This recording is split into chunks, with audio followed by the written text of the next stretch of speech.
Hi everyone, thank you for welcoming me here. So my name is Éléonore Sas, and today what I want to present you is a research that is the exploratory part of my PhD, where I'm trying to evaluate and design ways of deconstructing our human relationship to nature through simulation games. But first of all, let me introduce myself very briefly. So this is me. As you can see, I'm a white woman, and as you can perhaps hear it, I am French. And I'm also in my second year of PhD in human geography and design that I'm realizing at La Rochelle in France under the supervision of Nicolas Becu. In addition to this, I'm also a user experience designer, and as such, I'm part of a collective named Zoepolis, which is a French designers group which seeks to design for and with all living beings, including humans, but not only humans. And finally, my favorite game is a video game Hollow Knight that you can see here, because I really like how the narrative drives the player into feeling part of this complete overworld that the game is creating. But let us dive into the main topic of this presentation. Why care about our relationship to nature? Why care about the relationship of humankind to nature? And here, I'm not only referring to our physical ways of interacting with nature, but more specifically in this research, why care about the way we represent in our mind nature and the relationship of human with it? Of course, it exists different kind of relationship to nature, which depend on the cultural context. For example, I can assume that the one of Maori people will be very different than the one that I can have as a French fellow. The relationship that I have, and that will be the main focus of this presentation, is common to many people in the modern world, and is historically very unique. It's what I've called the classic modern Western relationship to nature.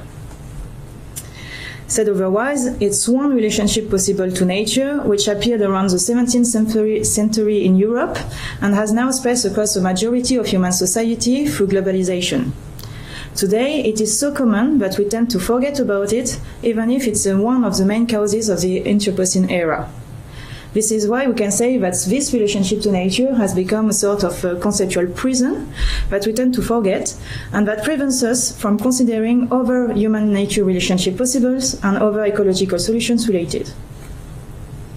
This is why one of the main aims of this research is to help classic modern Western people to deconstruct this conceptual prison, their relationship to nature. And for that, we seek to use simulation games. To be able to evaluate the deconstruction of this relationship to nature through a game, we developed a conceptual framework characterizing this abstract relationship. To do so, we realized a large, but not exhaustive, multidisciplinary literature review. Then, we synthesized it in a conceptual framework following 4 criteria which could be used alone or combined. For example, one criteria was to prioritize elements which were transversal to all the scientific field addressing this relationship to nature. The obtained framework is composed of 10 key dimensions characterizing this classic modern Western relationship to nature. Of course, I don't have time here to describe them all, but you can find the definition in the paper. So I will just take one example. It's one of the prioritization dimension. This dimension captures the fact that we tend to accord value judgment on other living beings. This leads to the sensation of a certain humankind supremacy over other living beings, and so on with all the other dimensions that you can find in the conceptual framework. Of course, this is only one way of synthesizing the literature used. You can find other ways of synthesizing it, but I think it encompasses the main aspects of the classic modern Western relationship to nature. We applied this conceptual framework to a specific game, My Spot of Sea, that you can see here. Some of you perhaps played this board game because it was presented in the 2 last sessions of ISAGA conference. For the other, this game was designed before this research by Ifremer Alliance Laboratory in partnership with the association Les Petits Débrouillards. Originally, this game was designed to help one understand the functioning of coastal socio-ecosystems and how those coastal socio-ecosystems were linked to human daily activities. But by superficially observing the reactions of the player, it seemed that this game could also help players understanding their own relationship to nature and that other was possible. Thus, in this work, I am trying to evaluate this game My Spot of C to see to which extent it already helps players or not to deconstruct their relationship to nature, even if this game wasn't designed for this purpose initially. So just so you know a bit more concretely about this game, My Spot of C is divided into 2 main steps, each one followed by a debriefing. The first step is like a sandbox, where players are invited to build together the best spot of C they all want by putting tiles onto boards. Then different rules are gradually added and represent the link between the tiles, and so the socio-ecosystem build becomes more and more realistic. In the second step, we add a board representing the city where human lives next to the spot of C. The city human inhabitants have daily needs they want to solve if they want to live there. Those daily needs are represented on cards that players will choose together and try to answer by reforming the tiles on the spot of C board. And of course, all of that without losing too much spot's life points. Applying this conceptual framework to the game studied My Spot of C raises 2 main sub-questions. First, are all the key dimensions of the classic modern Western relationship to nature observable in My Spot of C, which is a game which was conceived by designers from the same culture? And if so, how are these dimensions expressed by the players? Moreover, because My Spot of C was conceived in a classic modern Western culture without the benefit of insight about this specific subject, we hypothesize that the player expressions will reveal very little deconstruction of it. Indeed, we chose to follow the theory of the non-neutrality of technical artifacts. This theory suggests that an artifact such as a game reflects the culture of its designer in its design choices, which in turn will influence the player. Said otherwise, the relationship to nature of the game designer, if he's not thinking about this specific bias, will appear through his design choices, which in turn will influence the player into expressing the same kind of relationship to nature. This way, we hypothesize that some element of the game, like the forms, the mechanics, or the animation language, would have an impact of the relationship to nature expressed by the player. This is to our second sub-questions. Which design aspects of this game influence the player deconstruction, reflexivity or opposition to these dimensions? To be able to answer those 2 questions, we attributed to each of the 10 dimensions a list of evaluation indicators. This way, we created an analysis grid, including various types of indicators. Those indicators allowed us to observe the presence, quantitatively, and the expression pattern, qualitatively, of those dimensions in both the players' and facilitators' discussion and game actions during the play and the debriefing parts of the game. As an example, here is illustrated the part of the analysis grid about the categorization dimension. As you can see, the 3 first items are assessing the expression of the dimension, while the 4th one, with a brighter red, is assessing when deconstruction of this dimension is expressed by the player. Then we carry out 2 experimental sessions, both in full game session of 2 hours, with a total of 39 middle school students, each time distributed in 4 or 3 groups, and taking place at La Rochelle in France. I directly observed those sessions. I also recorded the discussion of the participants with microphones and the actions during the play with cameras oriented towards the tables. After the game sessions, I have made a partial transcription of the discursive material collected while encoded it with indicators. For this, I use the software Sonal that you can see here, and I use a double encoding. One encoding represents the moments, the steps of the game. For example, here you have in green the first step, in red the second step of the game, and in blue the debriefing parts. And in parallel to this, I use the more precise encoding with the indicators of the classic modern Western relationship to nature, which are representing here with the little dots of color, very more precise. When needed, I also used a video recording and the external observation that I noticed during the game to better understand what happened during the session and not only rely on the audio tapes. This analysis gave me both quantitative and qualitative results. Here I show you only the quantitative part because it's more efficient for today's presentation format, but you have to keep in mind that the analysis were mostly qualitative. So on this diagram, you can see the spread of each dimension for each substep of the game. The data label above each vertical bar represents the total number of expression by the player of this dimension in this specific substep of the game. And within the same bar, the expression of the deconstruction of this dimension appears as a full color field. For example, we can take the apathy dimension in light blue that you can see at the left part. The apathy dimension appears a lot in the two first substeps of the game, but while in the first substep there is very little expression of it, with only 16 expression in total, there is a lot of deconstruction of it with the full color part. And while in the second substep there are a lot more expression of it with 65 expression in total, but relatively very few deconstruction of it with the full color part. But how do these results answer our two sub-questions? Considering our first sub-questions, most of the classic modern Western dimensions were indeed observable in the expression of my spot of C players. But all the dimensions are not expressed to the same extent. For example, here, two dimensions appear with a strong presence, the apathy in blue that we just seen, and the instrumentalization one in green. Moreover, one dimension, the pure substance one, doesn't appear at all. Thus, we can conclude that all dimensions don't appear through the game. Concerning the second sub-question, the results enable to identify some aspect of the game influencing the reflexivity and the opposition to those dimensions. The identified aspects correspond mostly to our hypothesis of design effects embedded in the game. Indeed, most of the time, the moments of appearance of the pre-identified design effects correspond here well to the significant expression of the dimension to which we are linked.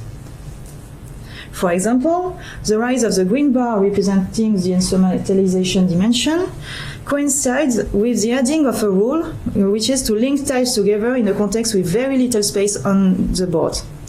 Thus, we can say that this mechanic seems to nudge the player into attributing value judgments on the tiles and prioritize them depending on their usefulness.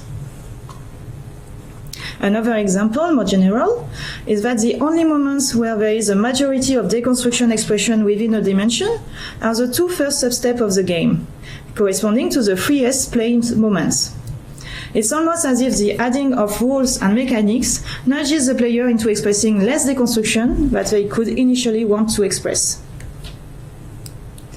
Finally, the dimensions are mostly expressed in the first step of the game as compared to step 2, even if the two steps have the same duration. It's also interesting to note that during step 1, the students express 3 times more their relationship to nature than during the debriefing part, converted to equal time.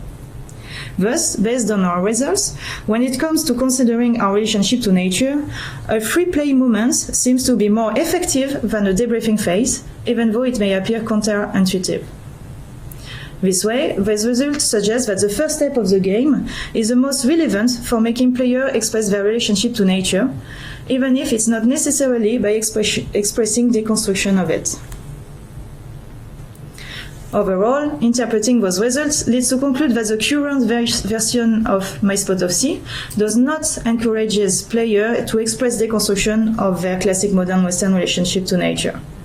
At the opposite, it even seems that the expression of deconstruction decreases as the game progresses, as if the game was reinforcing this relationship to nature that I seek to deconstruct in my thesis. To conclude, as all research studies, this one has a lot of limitations.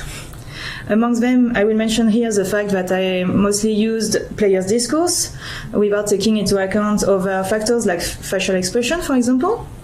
Also, I focused only on the game session without examining the player's relationship to nature expressed before and or after the game. And to finish, I created my own conceptual framework with my own assessment indicators, which could be both discussed. But taking those limitations into account, I foresee different perspectives for the following of my PhD, such as improving my method. Moreover, I plan to redesign parts of the game, hoping to redirect it toward better expression of deconstruction of this relationship to nature. And to do so, I will also focus more on design effects, which now appears to me as having more importance than I initially assumed. I thank you all for your attention. If you want to follow my research, I have a blog that you can see here, and now I will gladly answer your questions. Yeah. Thank you so much, Éléonore. Any questions? Oh, yes? I've probably got a number of questions. I'll try to formulate something relatively simple. I'm wondering how much you suspect the effects that you've observed and what you think about some of the design effects. Is the sort of the direction that it's happening? Like, do you think that players know that they're playing a game, so they behave in a more instrumental way because they are used to games being kind of played with that logic, versus the game is exposing how players think about the world in general? I think there are the two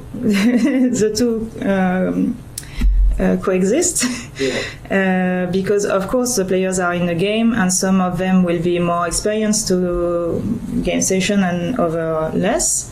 And this is why I can't do it in very short presentation like this one, but I try to be more precise when I say that we're examining the relationship of players expressed during the game, and not the relationship of player in itself. It's not the same, but the one that will be outside of the game, and it's okay. It's just to see how it's transforming during the game session. And the part with the design effects is to see in which way some parts of the game will influence what is immediately expressed by the player, even if it's not what they really think about nature. I don't know if it answers a bit your question. Yeah, I think I understand what you mean. I think it is a bit of a circular thing that I asked. I had another. No, I might talk to you afterwards. Okay, as you want. There's a lot there. Yeah. I have a very brief question of my own in between. Okay. It's just I don't know the game. Is it like a competitive or collaborative game? Collaborative game. The first step is really like a sandbox, like the freest play moment you can have in our current way of doing games. But there are some rules that are added to be a game. And so it's not just an ideation part. Because I was wondering, I thought it also makes a difference in the game. No, there is not really a competition, because of even if there are some judge with points, just to be sure that the spot of life, the spot of sea will not die, but not to compete with others is the only an indicator. Thank you very much for your presentation. My question is, how do you interpret the strong apathy and the instrumentalization in your game? These results suggest their, objective attitude to the nature based on the Western scientific view, or such a kind of discussion? Yeah. Actually, I had an hypothesis that I didn't present here, but you can find in the paper about the apathy dimensions, especially because it's a bit different than the other ones. And I was suspecting that there will be more apathy in the game than other dimensions at the beginning, because it was a free play moment, and of course it's what we observed. And the same for instrumentalization, but I was thinking that instrumentalization will appear more gradually and not with a strong presence at this point. And to answer you with more details, for the apathy dimension, it's because I know that in the beginning of the game, the students were more about how this is an orca, this is a plant. Oh, I love it. I have one. I have seen one, and referring to their experiences or what they love in life. And when roles are gradually added, they forget that this is, for example, Willy the orca, and just think that is a tile that is taking one place in the game, in the board, and there are so many, so much place in the board, and you have to get rid of it because you want to be able to play tennis, I don't know, something. And so you forget about your first apathy expression, and it reappear a bit in the debriefing because they remember what they were thinking at the beginning of the game, and also they in the debriefing there is like a symmetry part where we put the tiles that were eject from the game, and then in the debriefing we go to this symmetry part and we ask what's your spot of C as loose and how is it affecting you.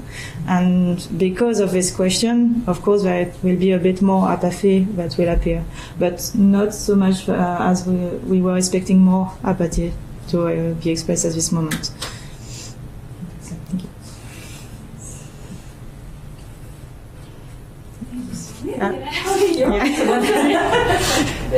But I think it's related to what you also already answered to Mark. It's because you say that you are trying to observe and count somehow the expressions related to not really how they think and what are their values. And I was wondering that if you can still make a link between these two things, because, for example, the thing that during the game you have a lot of expressions and then you don't have expressions during the debriefing. You said it's surprising, but the debriefing, as we usually think about it, I think it's when you have a game that wants to change something in the behavior, in the thinking of the people, this is happening in the debriefing. So I was wondering if we can make some connection with that, with the actual thinking. Yeah. Actually, this case, because we are thinking about relationship to nature, it's a bit special. I think about debriefing because this is a subject that is a bit touchy. When we are in a debriefing place, we are in a social context and in a reflexivity one, and we want to express something that we know it's socially acceptable and socially good, even children. And so I think it's more bias in the debriefing than in the game where they are more spontaneous and they are not thinking about this specific subject. And this is why I try to evaluate more little indicators like the word they were using spontaneously and not only justification, even if I also look at it to see, for example, if I were talking about the whale like a thing or like a she, and this kind of very little indicators that you can see on the spontaneous language, but not always in the debriefing part. And also, I don't think that one game, one session will change your relationship to nature. I only hope that one game will be one experience in your life to see, oh yeah, there is another kind of relationship possible, or I understood that I had a kind of apathy relationship to nature, I don't know, and perhaps someday it will be useful to you or help you to change. Thank you. And I think you all know what's coming next. Tentative.